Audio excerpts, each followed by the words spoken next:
میکروفون باشه، میریم برای آنباکس میکروفون. ویدیو کامل اینجا که می‌بینین این درس دوربین نباید اینجوری باشه، دوربین باید اینجوری باشه که رو بعد بخوام فیس کام اوکی می‌کنیم. ویدیو کاملش رو حتما بریم واقعا درنم سرویس شه. الان میریم میکروفون آنباکس کنیم.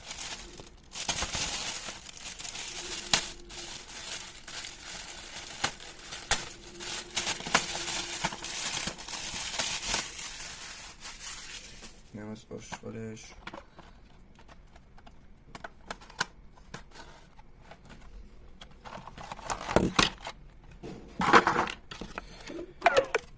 یه کابل داره که به گوشی وصل میشه و اینم یه پایه کوچیک داره که الان براتون تستش میکنیم که به چنین شکلی. اینم پایه هاش